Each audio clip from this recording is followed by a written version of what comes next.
Or na lang mga kapatid. Bago tayo magwakas mga kapatid,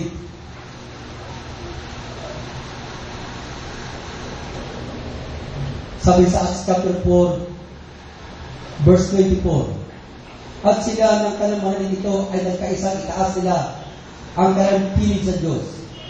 At nagsabi, O Panginoon, ikaw na gumawa ng langit at ng lupa at ng dagat at ng lahat na sa mga yaon. Nagkaisa ang iglesia. Verse 31, at nang sila ay makapanalangin na in church na magkaisa na sila. Narinig ang dakong pinagkaatipunan nila at nangapuspos silang lahat ng Espiritu Santo at kanilang sinalita na may katapangan ang salita ng Diyos. At ang karamihan ng mga nagsasampalataya ay nagkaisa ang puso at kaluluwa. At sino man, walang sabing kanyang mga sarili, ang anuman sa mga bagay na inaari, kundi lahat ng pag-aari ay sa kalahatan. Mga kapatid, ang baptist ay puro salita. Wala silang kapangyarihan. Ay hindi lang kapangyarihan. Hindi sila niniwala sa Mark 16:16 na ang Diyos ay kapagaling ng karamdaman. Hindi lang ito yun. Hindi ako inspired yun, mga kapatid. Alam niyo ba mga anak ng Diyos? Hindi inspired pero nagkapagaling. Ang Mark 16:16 sabi nila, hanggang pababa, 17-19, hindi raw inspired yun. Hindi pa nga inspired, pero nagpapagaling na. Mas lalo na akong inspired. Amen? At ang sabi ng Panginoon, ang bawat salita niya ay binigyan ng inspirasyon. Amen? Pero, ang Pentecostal naman ay puro kapangyarihan. Wala silang salita. Kaya pag pinaliwanag yung mga Pentecostal, no? Si Brother John, hindi nakikinig yun sa paliwanag. Basta sa kanya, mag-speaking tongues siya. Yun ang kailangan. Mag-speaking tongues siya. Kaya anong paliwanag ko ng salita, hindi niya iniintindi yung paliwanag ko kapag nag-uusap kami. Hindi niya iniintindi yung paliwanag ng salita. Bakit? Pero hindi sila after sa salita. After lang sila sa kapangyarihan. Church, kapag ang Holy Ghost kumilo sa ating kalagitnaan, hindi ka tuturuan niyang pahirapan ang katawan mo. Saan ka ba nakakita? Espiritu Santo, pikilos, yung pinipili ang katawan mo.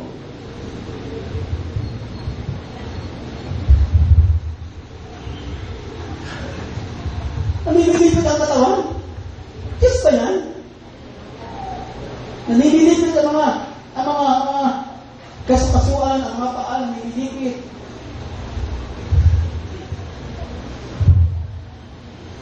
Hindi Diyos yun, mga kapatid. Dahil hindi ka utusan ng Diyos sa kanmang sarili. Amen? Hindi ko ganun ang Diyos. Utusan kang pilipitin ng katawan mo. Subukan niyo ng pilipitin ng katawan niyo kung hindi kayo masaktan. Masaktan kayo, mga kapatid. Ang Diyos ay Diyos ng kaayusan. Do all things decently and properly. Amen? Alam niyo ba ang taong tumutumba? Bakit siya tumutumba? Kasi may mga demonyo na wala sa kanya. Kaya mga katubog dyan, delikado kayo. Hindi ganun ang Diyos, mga kapatid. Kapag natumba ka, isang ebidensya na maraming demonyo na wala sa iyo. Pero ito, kapag ang lakas na kapangyarihan ng Diyos ay kumbili sa iyo, makapaluhod ka, hindi mo natumba. Hindi ka mabubuwal ng pag-ganon. Makapaluhod ka sa sobrang lakas ng Panginoon ng pagkilos niya. Pero yung makapatumba ka, makapahiga ka ng ganon, wala akong nakita sa Biblia ganon, mga kapatid. Kapag ang kapangyarihan ng Diyos ay malakas ang pagkilos, makapaluhod ka, yun ang tama.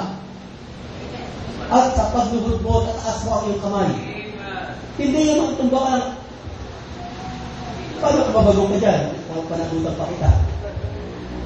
Huwag ba mga kapatid? Pag natumba ka at nabagok ka, ako pa mananagot sa'yo. Amen po ba? Walang kaayusan doon. Naranasan ko na ang malakas na pagkilos ng Diyos. At sa lakas ng pagkilos na hindi ko mapigilan ang lumuhod. Ang lumuhod sa kanyang presensya. Yun ang dapat mong gagawin, mga kapatid. Hindi yun nawawalan ka ng malay. Pag-aayos lang ito, mga kapatid. Amen po ba? Kapag ang Diyos ay kumilos at nawalan ka ng malay, paano mo hindi ang pagkilos ng Panginoon? Nawala ka ng malay ko ron. Nakuha di ba, mga kapatid? Huwag ka mawala ng malay. Hindi ka pag-i-enjoy. Amen po ba? Dahil para ano pa? Kumilos ang Panginoon at wala ka ng malay. Ano pa yun? Hindi mo na-enjoy ang Panginoon. Nawala ka ng malay. Ang tama po, mga anak ng Diyos, kapag malakas ang paggawa ng Diyos, ang pagluhod, ang hindi mo magpigilan. Yan po yung tama, luluhod ka. Uutusan ka ng Panginoon magpakumbaba sa Diyos. Uutusan ka ng Diyos na lumuhod ka sa kanyang presensya. At itataas mo, isusuko mo ang iyong sarili ng lubos. Hindi mo ito mapipigil, hindi mo ito mapakokontrol, mga kapatid. Hallelujah. Ganon ang epekto ng paggawa ng Diyos. Mga kapatid, ang hangad ng puso ko sa Acts chapter 19 ay makagawa ang Diyos ng mga special miracles. Marami rin tayong salita. Ang salita po, mga kapatid, dati pinapakinggan ay mga mechanics yan. Mechanics. At alam nito, mga kapatid, dalawang bagay ang mahalaga sa sasakyan para tumakbo. Yung mechanics at dynamics. Diba? Yung mechanics, yung makina. Tapos yung dynamics, yung kuryente. Kapag may mechanics at walang dynamics, hindi tatakbo ang sasakyan. Kailangan may dynamics siya. At gano'n ang church, kung tayo ay marami ng mechanics, ang mechanics ay ang instruction ng kanyang mga salita, teaching grade. Puno tayo ng mechanics. But church, ang dynamic ay walang iba. Ang Holy Spirit ng Diyos. Narito na, kompleto naman tayo. Ay parang hinihintay para ang kapangyarihan ng Diyos ay dumaloy ng malakas sa ating kalagitnaan. Sundin na lang ang mechanics para ang dynamics ay makagawa sa ating kalagitnaan. Amen? Pag tayo maging tamad, manatili talaga tayo ng salita. Narinig nyo, para kayo tumibay, para kayo lumakas, ganitong klase ng panalangin ang dapat ipanalangin. Ang tanong, lahat na tayo dito ay nanalangin ng ganon. Ako mismo nasabi, hindi. Hindi. Hari ang ilan, oo. Pero ang ilan, ang iba ay hindi. But church, wala tayong maikakatwiran sa Diyos. Alam mo ba, mga anak ng Diyos, ang kapangyarihan ng Diyos na pagkubilot sa ating kalagitnaan. Hindi lang po kagalingan, pati, sabi ng Biblia, sa Acts chapter 4, pati mga financial na hindi nila hiningi ay ibigay kasunod ng Diyos.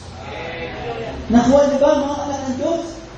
Ang hiningi nila ay ang malakas na paggawa ng Diyos para may pangaral ng matapang salita. Yung mga hindi nila hiningi, yung pagbuhos ng mga pinansyal, hindi nila hiningi, pero kasunod na ibigay ng Diyos. Mga kapatid, sino po ang uhaw sa paggawa ng Diyos? Mga special miracles. Mga special miracles. Ating palakpakan ng Panginoon. Hallelujah! Last two verse. First God, Acts chapter 19. Bago tayo tapos, mga kapatid, mga huling verse na to. Verse 11, and God wrought special miracles by the hands of Paul. Si Stephen, nang sinapuspos sa Espiritu Santo, sabi ng Biblia, gumawa siya ng mga kababalaghan. Amen po ba? Kababalaghan.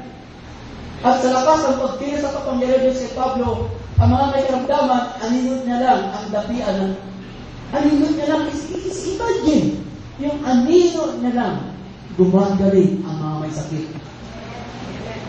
Diba yung propeta sa Old Testament? Si Elijah ba yun? Bangkay na, buto na. Nang ang isang bangkay ay maitapon kasi yung mga nagbubuhat natakot